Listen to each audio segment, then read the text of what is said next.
The night air of 1871 carried a scent of wet pine and smoke, the kind that clung to skin long after a fire had died. Moonlight slid across the ruin of what had once been Briarwood Plantation, turning splintered beams into pale bones. Kudzu crawled over shattered brick chimneys like a slow-moving tide. Owls nested where chandeliers had once thrown crystal rainbows across marble floors. From the muddy road, a lone rider approached, her lantern swaying like an ember in the dark.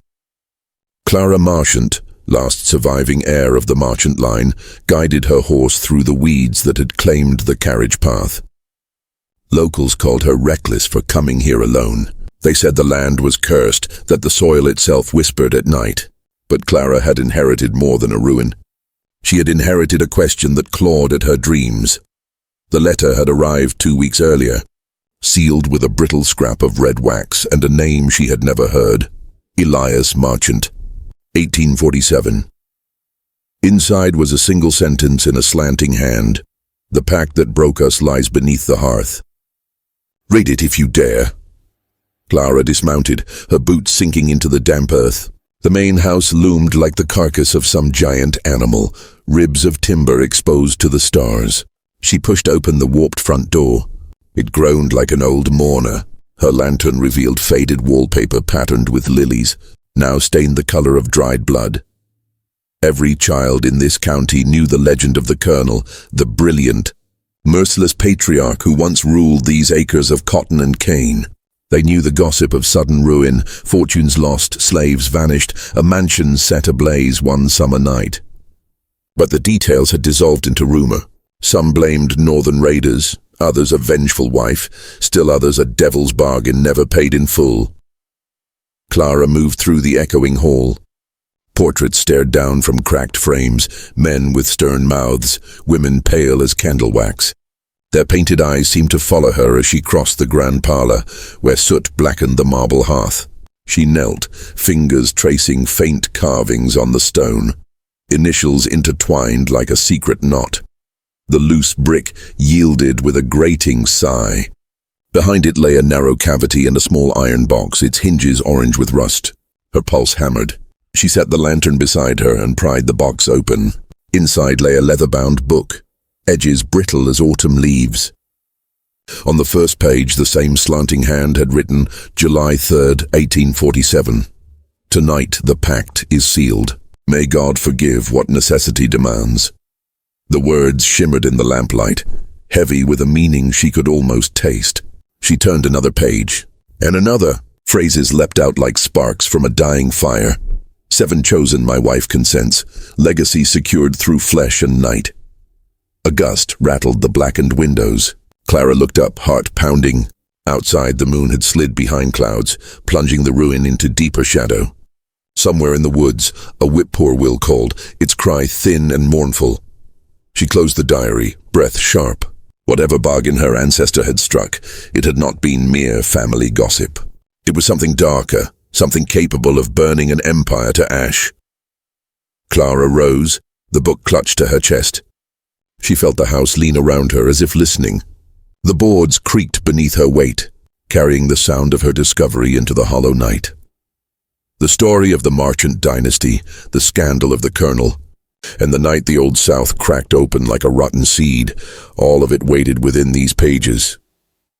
She could almost hear the voices of those long dead. Her great-grandmother's whisper, the Colonel's commanding drawl, the hushed prayers of the enslaved who had lived and suffered here. Outside, thunder rolled low and distant. Clara stepped into the damp air, lantern casting a trembling circle of light. Rain began to fall, soft at first, then harder, drumming the ruined roof with the rhythm of approaching revelation. She mounted her horse and turned toward the distant glow of her own small cabin. Tonight she would read every word. Tomorrow the world would know what the Marchants had done, and so begins the tale of a secret pact, the agreement that destroyed a dynasty and left nothing but ashes and echoes. Sunlight once poured over Briarwood like molten gold. In the spring of 1841, the plantation stretched for miles. Cotton fields shimmering pale against the dark pine ridges, the river flashing silver in its slow, endless curve. From the highest balcony of the great house, a man could see his entire dominion. Neat rows of slave cabins, stables filled with sleek thoroughbreds. Smoke from the sugar kettles curling upward like incense to a private god. Colonel Nathaniel Marchant stood there most mornings, boots polished to a military gleam, a coffee cup in one hand and a brass spyglass in the other. He was barely 40, yet carried himself with the authority of an emperor. His reputation had reached Charleston and New Orleans alike, a strategist in business, a ruthless trader of land and lives. To neighbors, he was a figure of admiration and fear. The planter who bought failing estates for pennies, the officer who had turned battlefield cunning into commercial power. Inside the house, life moved to the rhythm of his will. Servants padded through corridors of polished cypress wood, careful to avoid the creak of a single loose board. His orders traveled faster than the river current and were obeyed without question. The dining hall glittered with imported crystal. The parlor shone beneath a chandelier of Venetian glass. And a new piano, brought at staggering cost from New York, awaited the light touch of his young wife's hands. Evangeline Marchant, barely 20, had arrived from Savannah 2 years earlier. A bride chosen for beauty and lineage. Her hair caught fire in the afternoon sun. Her voice was soft as magnolia petals. To guests, she appeared the perfect southern lady, graceful and content. Yet when she thought no one watched, her eyes wandered past the veranda toward the cabins by the tree line, as if listening for a different music. The colonel's wealth came not only from cotton, but from timing. He had invested in the new steam routes along the Mississippi, buying shares in warehouses and ironworks that promised fortunes. His parties dazzled local society, legislators, bankers, and rival planters eager for a seat at his long mahogany table. But those who left late at night whispered of the host's obsessions, his need to dominate every conversation, his refusal to lose a single wager, the icy stare he gave any man who lingered too long on his wife's beauty. Beyond the manicured lanes, the enslaved labored from first light until the whip-poor wills sang. Children chopped weeds beside their parents. Men hauled bales heavier than themselves. Overseers carried rawhide whips and the colonel's exacting instructions. Yet in the hush between work songs, rumors grew.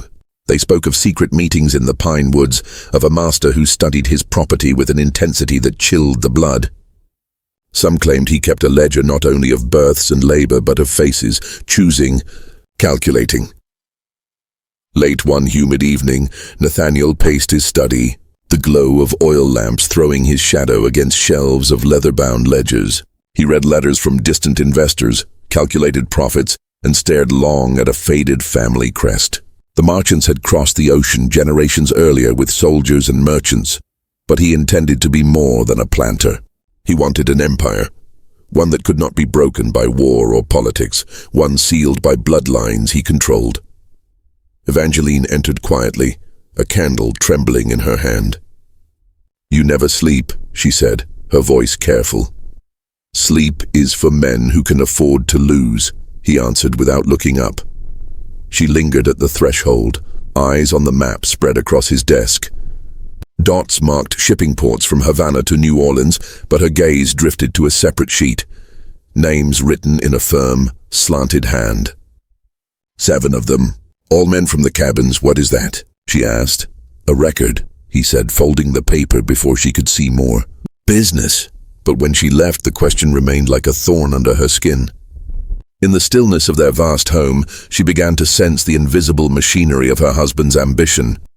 A plan deeper than profit. A design he guarded as fiercely as any fortress. Outside, the cicadas droned. Lanterns bobbed along the slave quarters as the final work bell rang. Among the men and women who returned to their cabins, 7 pairs of eyes had already felt the weight of the colonel's gaze. They could not name the reason, but they knew the choosing had begun. Briarwood in 1841 was a kingdom at its zenith. Columns white as bleached bone, wealth stacked like cotton bales, a master who believed nothing on earth could defy him.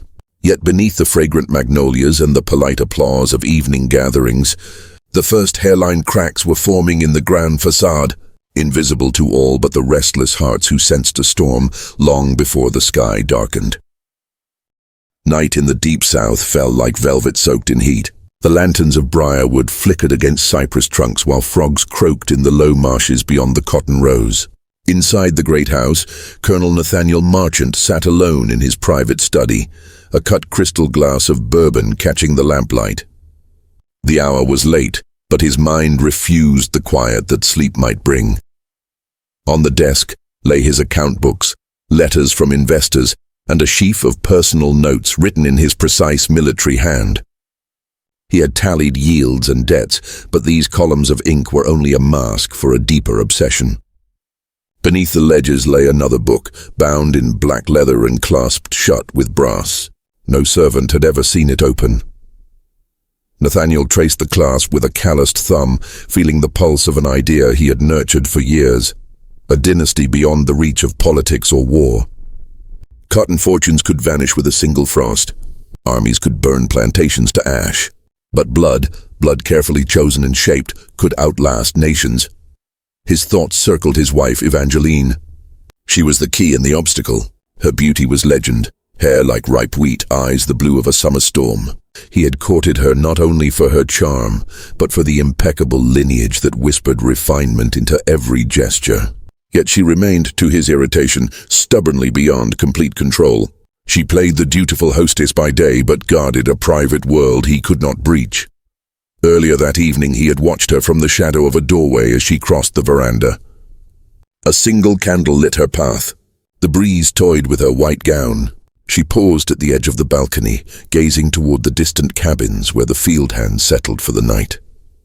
The faint strains of a hymn drifted from that direction, low and mournful. Something in her stillness made Nathaniel's jaw tighten. He stepped forward and spoke her name. She turned, startled, but did not flinch. "You linger late," he said. "The air is cooler here," she replied. "You watch them," he observed, letting the accusation hang between them. Her eyes did not waver. "I listen," she said simply.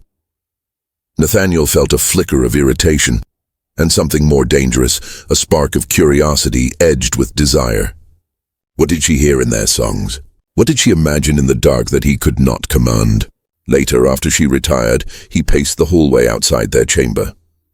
Each polished floorboard mirrored the lamplight like still water. He thought of the 7 names in his hidden ledger, strong men, each chosen for qualities he valued: intelligence, resilience, beauty of form.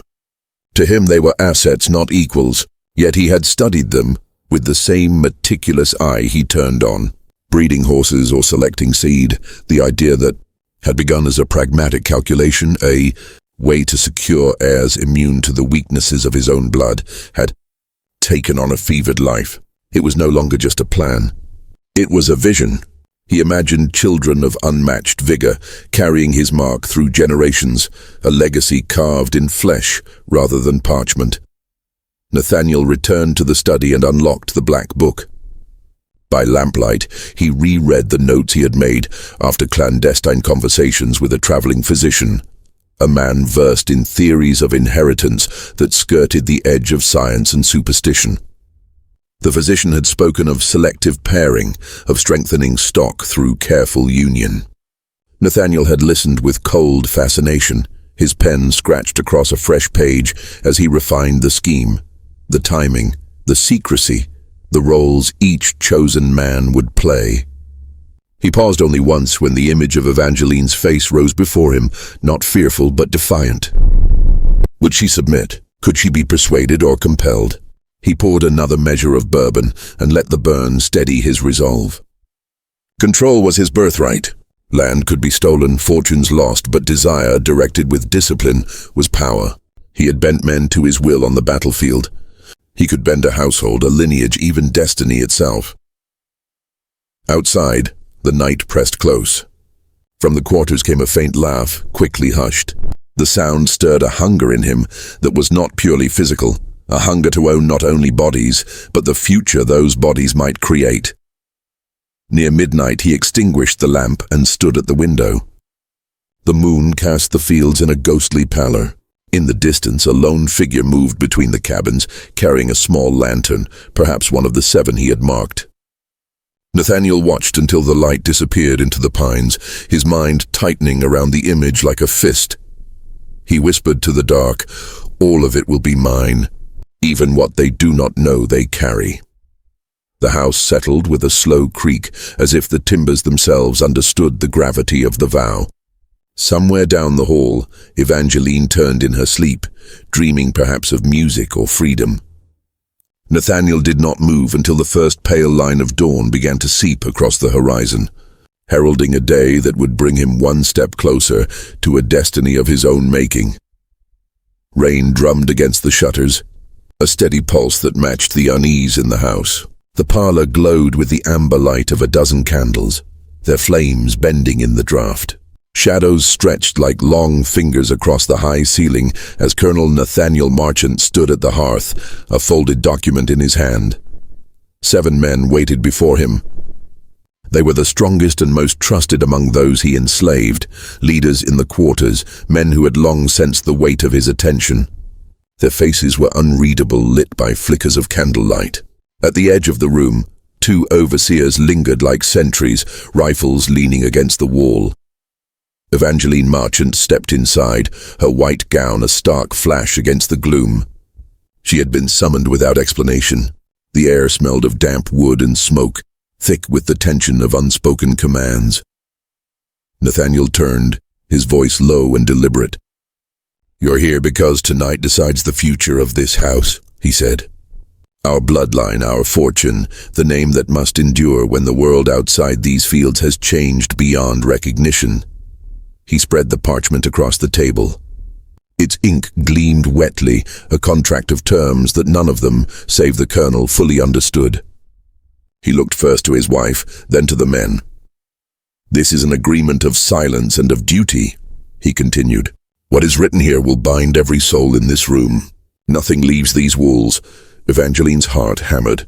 She read fragments of the document as the candles guttered, words of inheritance, of heirs not yet born, of a union of strength and continuation through chosen vessels. The language was cold and legal, but the implication made her throat tighten. One of the men shifted his weight. Another cleared his throat, but no one spoke. "You would make them sign?" Evangeline asked, her voice barely above a whisper. Nathaniel's gaze cut to her, sharp as a blade. "We all sign," he said. "Consent, witnessed and sealed, so that no law, no war, no outsider can undo what is promised tonight." The men exchanged wary glances. They understood enough. A demand for loyalty, for silence, for participation in something that blurred the line between ownership and freedom. Refuse, and the punishment could be swift and merciless. Accept, and they entered a covenant whose cost none could yet measure. Evangeline felt the room tilt. She saw in her husband's eyes a hunger for control, so deep it would consume anyone who defied him. The candles hissed as a gust of wind slipped through the shutters, and for an instant the room seemed to darken, as if the house itself recoiled. Nathaniel placed a quill on the table. "The future waits," he said. No one moved. A long moment passed, the only sound the soft patter of rain and the slow beat of 7 hearts. Then the eldest of the men stepped forward. His face was set, his eyes hard with a quiet, unreadable resolve. He took the quill. Evangeline felt the weight of history shift. Whether through fear, calculation, or a plan hidden even from the colonel, the man pressed his name onto the parchment. One by one the others followed, their signatures dark against the creamy paper. When the quill reached her, Evangeline hesitated. The candlelight quivered. Signing would mean complicity. Refusing would ignite a fury that could destroy them all. She thought of the lives outside these walls, of children asleep in cabins, of songs that carried hope through the night. Her hand trembled. At last she set her name beside the others. The ink bled slightly as if the page itself absorbed her dread. Nathaniel smiled, a thin, satisfied curve of the mouth. He rolled the contract and sealed it with wax. "It is done," he said. Thunder cracked overhead, shaking the windows. Somewhere in the distance, a dog howled, a lonely note that seemed to echo the unspoken fears of everyone present. Evangeline felt the chill of a future she could not yet see, a future bound to this single night. Whatever the colonel had set in motion, the house would never again be silent. The storm broke just after midnight. Lightning cracked across the Tennessee hills, bleaching the plantation yard in sudden white. For an instant the Marchant house loomed like a ghost ship, columns gleaming, windows black and watchful, before the night swallowed it again. Rain hammered the slate roof and sluiced down the galleries, drumming a rhythm that matched the pounding in Evangeline's chest. She moved through the darkened hallways with a single candle, its flame bending in the drafts. Behind her the great house sighed and shifted, timbers creaking as though uneasy with what it held. Every door she passed felt alive, each panel whispering secrets she would rather not know. Somewhere below, the 7 men gathered in the outer kitchen. She sensed their presence more than heard them, the weight of their silence heavier than any thunderclap. They had signed the pact, but its meaning, its cost, still trembled in the air like static. Nathaniel was in his study. She could picture him there without looking, shoulders squared, jaws set, the contract locked in his desk like a weapon. The storm only fed his certainty. He had forged a future with ink and willpower, and tonight he meant to seal it. Evangeline paused at the staircase.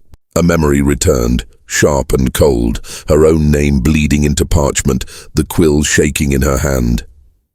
No one had forced her wrist downward, yet the choice had not been a choice at all. The walls of this house, the centuries of command that breathed through her husband, had pressed harder than any grip. Another flash of lightning revealed movement at the far end of the hall, a shadow where no servant should be. She caught her breath, then recognized the tall figure of the eldest of the 7 men. He stood perfectly still, eyes fixed on her across the distance. In that brief flare of light she thought she saw something like defiance, or perhaps warning. Then the darkness returned and he was gone. The clock in the front parlor struck 1. Its chimes rolled through the house like a funeral toll. A sudden crash of breaking glass split the storm. Shouts rose from the yard. Evangeline hurried to a window and peered into the night. Flames licked the far edge of the cotton sheds, small but hungry. Sparks whipped in the wind. Figures ran across the mud, their outlines blurred by rain. Nathaniel burst from his study, coat half-buttoned, pistol in hand. "Stay inside," he barked, not even glancing at her. "This is nothing." A warning to the others, but the look in his eyes betrayed him. He knew the fire was no accident. He knew that what he had bound together in secret was unraveling before it had begun. The overseers scrambled past, rifles glinting. Somewhere a horse screamed. The smell of smoke seeped through the shutters, mingling with the damp of rain. Evangeline followed Nathaniel to the porch despite his order. The world outside had become a theater of flickering light and shadow. The 7 men stood in the yard, rain soaking their shoulders, faces set like stone. They neither helped nor hindered the frantic efforts to douse the blaze. They simply watched. One of the overseers shouted accusations. Another raised his rifle toward the silent group. For a heartbeat the night held its breath. "Lower it," Nathaniel commanded, his voice sharp as a whip. The gunman hesitated, then obeyed. Nathaniel stepped forward, rain streaming from the brim of his hat. "Who strikes against me," he called, "strikes against the future of this land. Think well before you take that path." The wind answered with a low, mournful moan. No one else spoke. Then the eldest man, the same who had met Evangeline's eyes in the hall, took a deliberate step toward the fire. He did not raise a weapon. He simply turned his face to the storm and let the rain wash over him, a silent challenge carved in flesh and resolve. Behind him the others moved ever so slightly closer, their formation neither hostile nor submissive, only immovable. The colonel's jaw tightened. For the first time, Evangeline saw fear flicker across his features, thin as a shadow, but real. Another lightning bolt split the sky. In its harsh glare, the plantation looked already ruined, smoke rising from the sheds, cotton fields beaten flat by rain, the grand columns streaked with black. It was a glimpse of what the future might hold, a truth no parchment could command. Evangeline felt something shift within her. The pact had been written to preserve power, but power was slipping like water through clenched fists. She stepped to the edge of the porch, letting the storm soak her gown. The candle in her hand guttered and died. For a moment she thought she heard the faint echo of voices. Songs carried on the wind, low and defiant, threading through the thunder. She could not tell if they came from the men in the yard or from generations long past. Nathaniel shouted orders to secure the house, but the night no longer belonged to him. The fire smoldered, the storm raged, and the silence of the 7 men held a promise louder than any oath. When the last embers hissed out, the yard was a swamp of mud and ash. No one moved to leave. They simply waited, drenched and unyielding, as the colonel's empire trembled on its foundation. Evangeline understood. The reckoning had begun, and there would be no turning back. Dawn crept in grey and thin, carrying the smell of soaked ash and something sharper. Freedom, perhaps, or the first bitter taste of revolt. The storm had spent itself, leaving the marchant plantation hushed and hollow. Branches hung heavy with rain, the cotton fields lay flattened like a drowned sea, and the great house stood draped in mist, its white columns streaked with soot. Evangeline woke to the hollow sound of silence. No kitchen clatter, no rhythmic ring of the forge. The usual morning hymns of the enslaved quarters, low voices rising like a single heart, were gone. She slipped from bed and felt the chill of the floorboards. It was as if the house itself had stopped breathing. Downstairs, Nathaniel barked orders to the overseers, his voice ragged from a night without sleep. "Find the culprits! I want every name," he snapped, pacing before the cold hearth. Mud stained his boots, and a dark bruise shadowed his jaw where flying debris had struck. This place will not be made a mockery of. But the men he commanded were slow to answer. They lingered at the edges of the room, eyes downcast. One by one they mumbled excuses, injured hands, sick horses, a broken wheel. The great machinery of the plantation, once oiled by fear, no longer turned at his command. Evangeline stepped onto the back gallery. Beyond the veranda stretched the cabins, a cluster of dark shapes softened by morning fog. Doors stood open. Smoke from the cook fires drifted lazily, but no one moved among them. The quarters were not empty. She sensed presence in the hush, but their silence felt like a wall. From that quiet, a single figure emerged, the tall man she had noticed in the storm. He walked with calm deliberation, each step sure, unhurried. Behind him others followed, 5, then 7, then more. They did not gather in lines as before. They came in a slow tide, faces lifted, shoulders squared. Nathaniel strode out after her, pistol at his side. "Back to your cabins," he ordered, his voice hard as iron. "Day's work waits. Move." No one moved. Rainwater dripped from the eaves, counting seconds. The tall man stopped a few paces from the porch. He said nothing, but his gaze held the colonel's with steady fire. A current seemed to pass through the gathered crowd, silent agreement, shared resolve. Nathaniel's knuckles whitened around the pistol. "I will not warn you again," he said. Yet the words lacked the old force.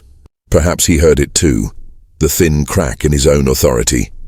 Evangeline stepped between them before she fully knew why. "Enough," she whispered. It was not loud, but the sound carried. The air itself seemed to lean toward her. Nathaniel's eyes flashed. "Inside," he hissed, but she did not move. For years she had been the quiet figure behind his proclamations, the dutiful echo of his will. Now the hush of the quarters filled her like a tide. She felt the weight of many eyes upon her, men, women, children, waiting, not pleading, waiting. The tall man shifted his gaze to her. In that look she sensed no request, only acknowledgement. The choice was hers, though it had been forced upon her long before this dawn. Somewhere a child began to hum, a low tune that wound through the morning like smoke.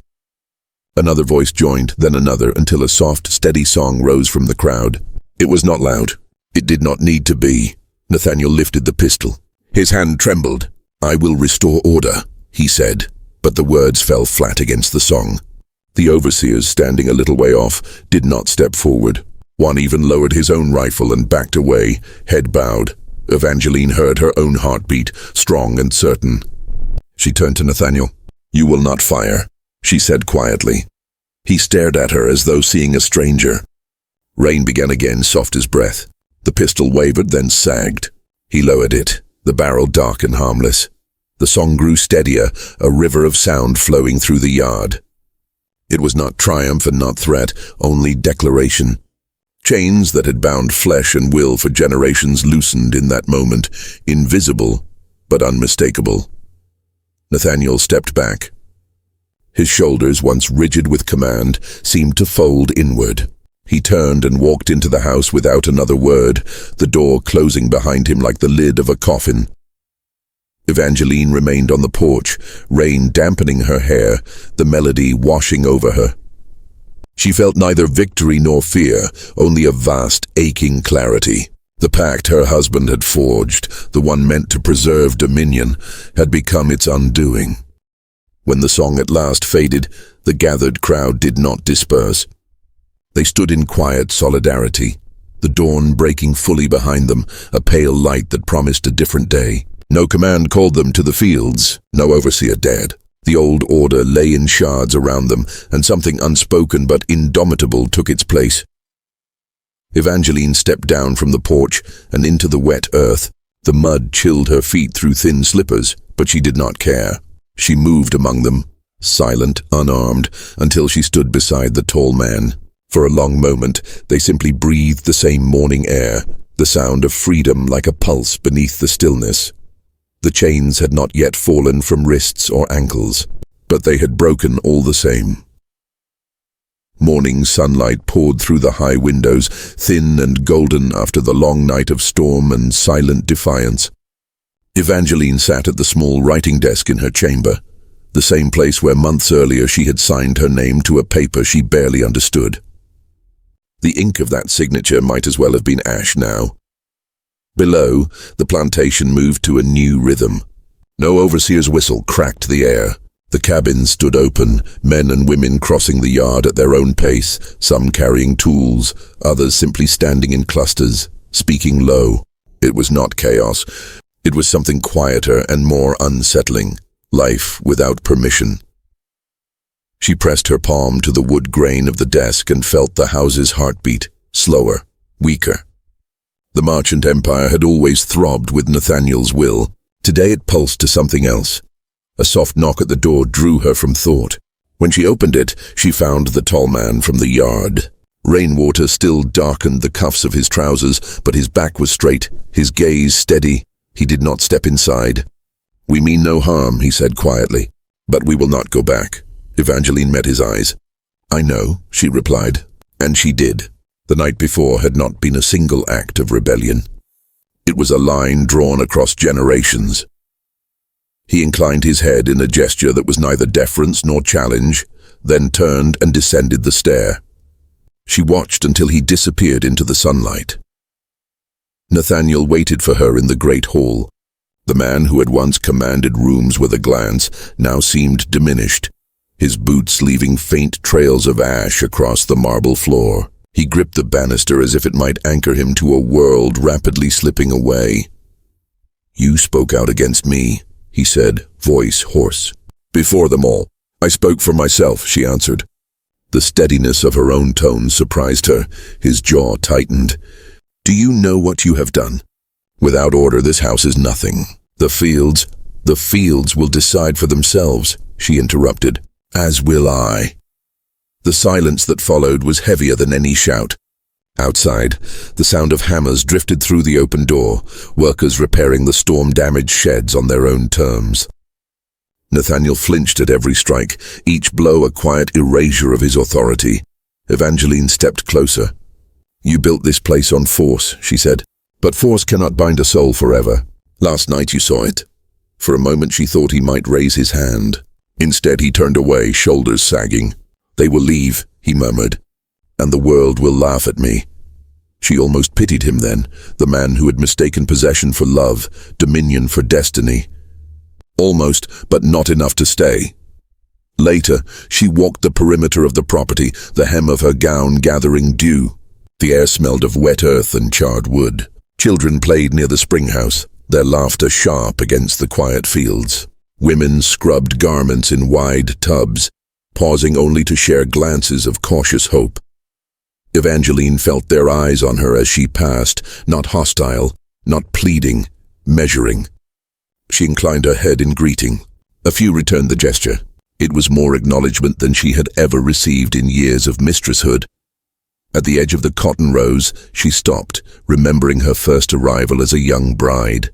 Then the land had seemed endless, a kingdom promised to her through marriage. Now she saw it differently, soil soaked with labor not her own, its riches drawn from lives bound in chains. The wealth she had once accepted as natural now looked like theft written across the earth. She thought of the Pact, of the candle-lit room, the ink on paper, the unspoken coercion that had set this ruin in motion. It had been Nathaniel's design, but she had lent her hand.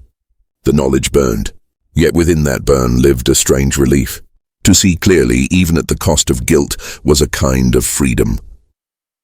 By late afternoon, she found herself in the small chapel near the oak grove. Dust lay thick on the pews. Nathaniel had ceased regular services years ago. She lit a single taper and sat in the quiet. No prayers came, only the steady rhythm of her breath and the distant sound of hammers. She understood now that awakening was not a sudden blaze, but a slow turning toward light.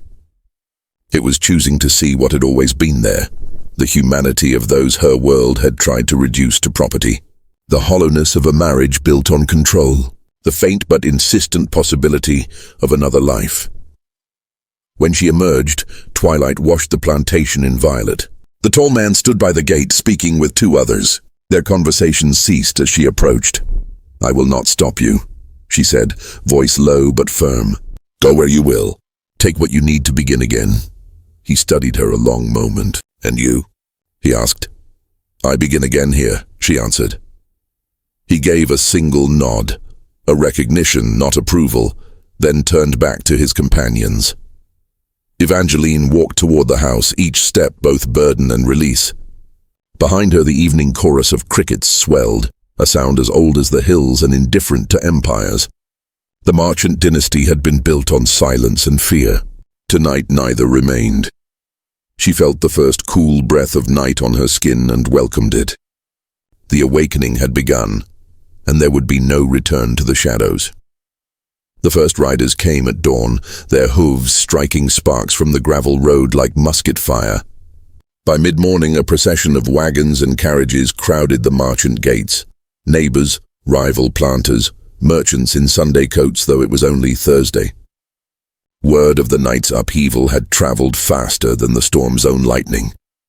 From her upstairs window, Evangeline watched the gathering with a curious calm.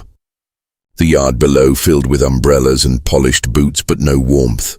Faces she had known for years, women who once took tea with her, men who had toasted Nathaniel at harvest balls, wore expressions carved from suspicion and disdain. At the center of the crowd stood Reverend Hollis, his black frock coat dark as crow feathers. His voice carried over the murmur of gossip. "This house has broken covenant with the Almighty," he declared. "Disorder breeds sin, and sin brings ruin upon the whole parish." Evangeline descended the staircase to the great hall where Nathaniel paced, red-eyed and sleepless. He paused when she entered, anger flashing like a blade. "They've come for answers," he said. "They think we've lost control. You will stand with me." "I will stand," she replied, "but I will not lie." He swallowed a retort and strode to the door. The moment it opened, the air outside thickened with accusation. "Colonel Marchant," Reverend Hollis began, "we hear you have surrendered the natural order. Your field hands roam unbound. No overseer's whip has cracked since yestereven. Are we to believe the tales that you have allowed the devil's confusion into your own household?" A ripple of murmurs followed. Someone spat into the mud. Another called out, "Have you forgotten who you are, man?" Nathaniel squared his shoulders. "The Marchant estate remains sovereign," he said, voice clipped. "I will tolerate no trespass," but his words rang hollow. The crowd sensed it. Their eyes flicked past him to the silent cabins, to the workers who now stood openly at the edges of the yard, not cowering but watching. An older planter stepped forward, hat in hand but challenge in his tone. "Colonel, your defiance invites ruin on all our holdings." If your people believe they may act without consequence, what stops ours from the same fancy? Evangeline felt the tension coil like a serpent. Behind her, the tall man and several others emerged from the quarters. They carried no weapons, yet their presence was unyielding. Rain-clean sunlight gleamed on their faces. Reverend Hollis raised a bony finger. "See there!" Insolence on display. "This is rebellion." "No," Evangeline said, stepping beside Nathaniel before she could question her own resolve. "It is humanity." The Reverend turned on her. "Madam, you tempt judgment. A wife should be silent in the company of men." She met his gaze, steady as a drawn bow. "Then consider me an unworthy wife, Reverend. I will not be silent where injustice stands." A murmur rippled through the crowd. Shock, a hint of admiration quickly smothered. Hollis's mouth tightened to a thin line. Nathaniel's voice, rough with strain, broke the silence. "This household governs itself. You may ride back to your churches and counting houses. Your quarrel is not with us, but the Reverend would not yield. If you persist, the council will convene. Your name will be stricken from the rolls. Trade will dry up. Your cotton will rot unbought." A younger merchant called out. "Already the rail agent hesitates to extend credit. You bring contagion, Colonel. End this folly or lose everything." Nathaniel faltered, the weight of commerce pressing heavier than faith. Evangeline sensed his resolve wavering toward old habits of control. She placed a hand on his arm. "Light, but enough. This land will stand or fall on truth," she said for all to hear. "We will not return to chains." A hush settled, broken only by the creak of saddles and the restless stamping of horses. Some in the crowd exchanged uneasy glances. The certainty that had fueled their anger now cracked like thin ice. The tall man spoke at last, his voice deep and even. "We seek no war. We seek to live as men, not property. That is all." The simplicity of it hung in the air. Even those who despised the words could not twist them into threat. Reverend Hollis drew a sharp breath, but another planter laid a hand on his sleeve. "Enough," the man muttered. "The law may yet favor us, but today is not the day for blood." One by one, the visitors turned. Wheels groaned, horses snorted, and the procession began to thin. Some cast back glances of cold warning. Others kept their eyes fixed ahead, already calculating the shifting winds. When the last carriage rolled away, silence reclaimed the yard. Only the hammering of distant repairs broke the quiet. Nathaniel exhaled a long, unsteady breath. His empire's allies had become its judges, and he had felt their verdict. Evangeline watched the disappearing line of wagons until the dust settled. The confrontation had not ended the struggle, but something irreversible had taken root. Fear had changed address. It no longer lived solely among the enslaved. As the sun climbed higher, she turned to the tall man. "They will return," she said. He nodded. "So will we." The day stretched before them, uncertain yet undeniable. The old world had knocked at their gate and found the door no longer obedient. Night fell heavy, a velvet shroud pierced only by the flicker of lanterns along the marchant road. Crickets sang their brittle hymn, unaware of the danger coiling in the dark. Inside the great house, Evangeline felt the pressure in the air, a tension so dense it vibrated through the floorboards like a distant drum. The first sign came as a faint metallic clink beyond the cotton fields. The tall man standing sentinel near the porch raised a hand for silence. Another sound followed, the low whicker of horses, muffled voices moving with deliberate stealth. "They've come back," he murmured. Nathaniel stepped onto the porch, pistol drawn through his hand trembled. "Who?"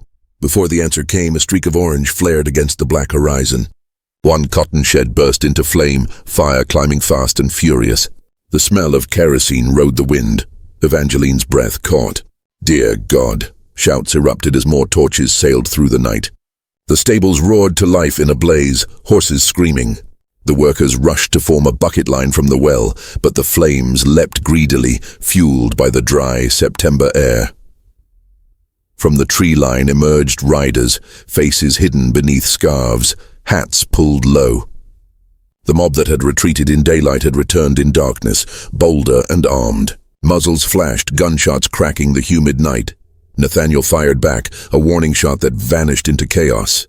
Inside Evangeline, he barked, but she stood firm, a lantern in one hand, her heart a forge. "If we hide, they win." The tall man joined her, his voice steady as stone. "This is our fight too." A bullet shattered the porch post, showering splinters. Children from the quarters cried out. The night filled with smoke and screams as the attackers fanned out, setting fire to the drying house, the tool shed, anything that would burn. Nathaniel cursed and leapt from the steps, rallying the men. "Protect the cabins," he shouted. "Drive them off." The workers, once bound by law and fear, now surged forward with a fierce resolve. Axes meant for wood found new purpose. Stones, clubs, even bare fists answered the invaders. Evangeline ran to the water barrels, dousing flames along the porch rail. Sparks hissed and died against her skirts. Her lungs burned with smoke, but she kept moving, passing buckets to anyone who reached for them. A masked rider broke through the yard, torch raised high. Before he could throw, the tall man swung an axe handle against the rider's arm. The torch tumbled, sputtering out in the dirt. The horse reared, tossing its master to the ground, where two farmhands disarmed him with swift, brutal efficiency. More gunfire. Nathaniel stumbled, a crimson stain spreading across his sleeve. He gritted his teeth and kept firing, the iron will of a man, defending what little control remained. Flames licked the night sky, painting the world in a savage orange. Shadows danced like specters across the walls of the great house. From the distance came the mournful wail of a church bell, whether warning or lament, no one could say. The mob wavered as resistance stiffened. They had expected terror, not defiance. Another rider fell, dragged down by a thrown pitchfork. One torchbearer dropped his weapon and fled. Evangeline seized the moment. She climbed the porch rail, lantern held high, her voice cutting through the cacophony. "Enough," she cried, smoke stinging her eyes. "You bring ruin upon your own souls. Leave this place before the fire claims you all." For a heartbeat, time hung still. The attackers, faces half lit by flame, hesitated. Then a crack of musket fire split the night. The bullet whined past her shoulder, close enough to taste the heat. The tall man leapt up beside her, fists clenched. "You've done enough harm," he thundered. "Go, before we bury you here." Perhaps it was the unexpected unity, the sight of black and white standing together, that finally broke the mob's courage. Riders pulled hard on their reins, retreating toward the tree line. A final scatter of shots rang out, more for bravado than battle, and then they were gone, swallowed by the darkness. What remained was devastation. Flames still devoured the cotton sheds. The stables collapsed with a groan, sending up a geyser of sparks. Workers beat the embers with wet sacks, their faces slick with sweat and ash.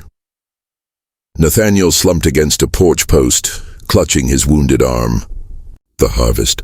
Ruined, he rasped. Evangeline knelt beside him, binding the wound with strips torn from her petticoat. "The harvest can be planted again," she said. "Lives cannot." The tall man surveyed the smoking ruin. His eyes, reflecting the dying fire, held both grief and a quiet triumph.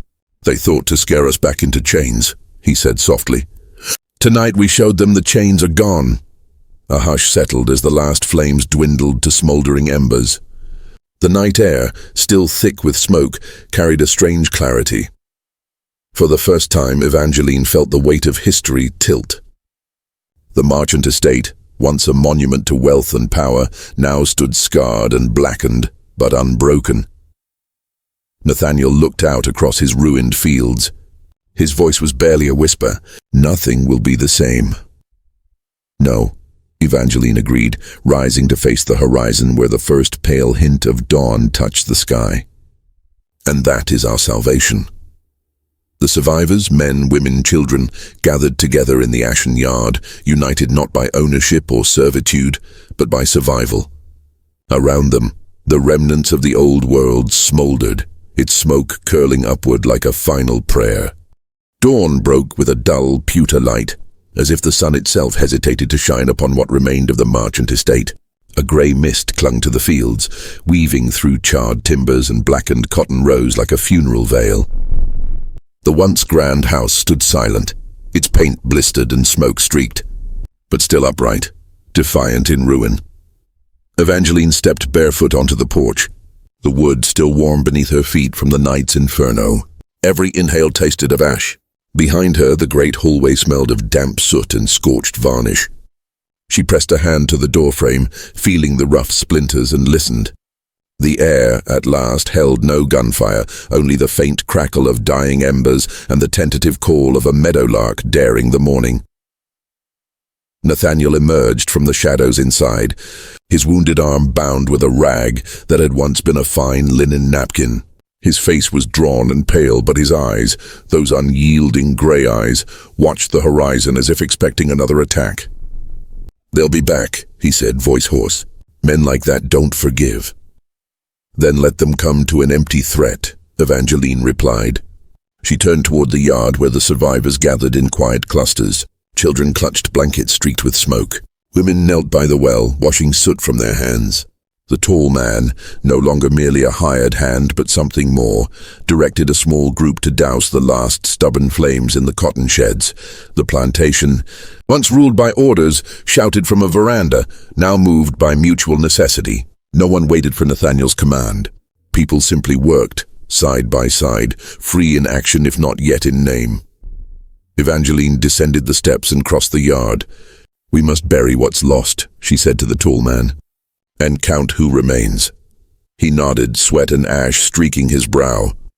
"We lost 2 of the cabins," he reported, voice low but steady. "No lives thanks to the children running warnings. But the harvest's gone." A pause, heavy with things unsaid. They all understood the harvest was more than cotton. It was currency, the means to pay debts and buy another year of survival. Without it, the merchant fortune was truly cinders. Nathaniel limped down from the porch, stubborn pride in every step. "We rebuild," he declared, though the words sounded more like a question. "I still have credit in Savannah.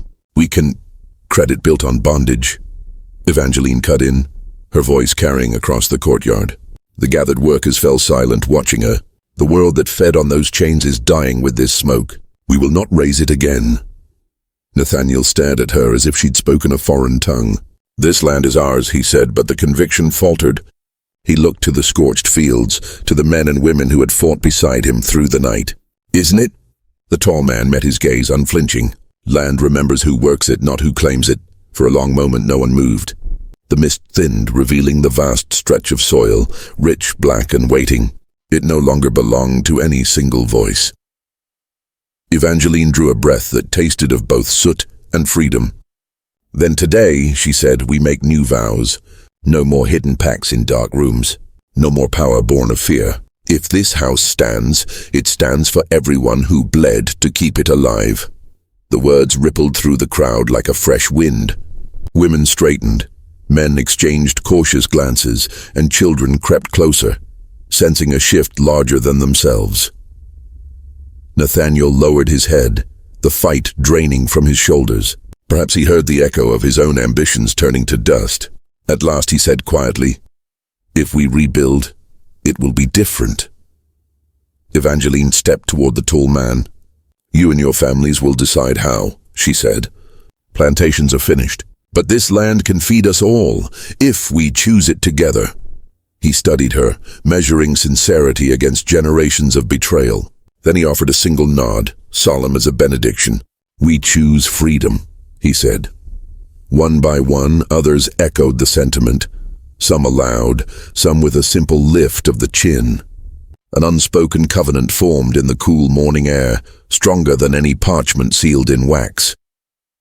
The sun finally breached the horizon, washing the ruins in a pale gold that made the smoke look almost holy. Birds returned, their songs tentative but growing. Nathaniel turned to the porch where the family Bible lay blackened but intact. He picked it up, brushing ash from the cover. "Then let the old oath die," he murmured. He opened to a blank page near the back, dipped a quill in what ink remained, and wrote a single line.